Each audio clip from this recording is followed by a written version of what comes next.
مفيش حاجة اسمها تأشيرة حرة في السعودية يا شباب. الناس اللي بتضحك على الناس عشان تعمل من وراهم مصلحة، اللي يقول لك انا اجيب لك تأشيرة حرة 3 شهور واخد منك 5000، واللي يقول لك انا اجيب لك تأشيرة حرة سنة وهتشتغل برنس نفسك وهاخد منك 10000 ريال بس وهتروح هناك وهتجيب فلوس والكلام ده.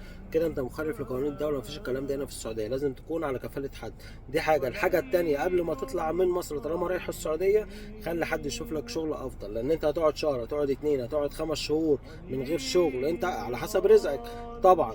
تمام تمام. طيب انت عندك اسره بتعيل، عندك زوجتك، عندك ابوك وامك، عندك عيالك في تعليم، الكلام ده كله. طيب لازم تكون عامل حسابه.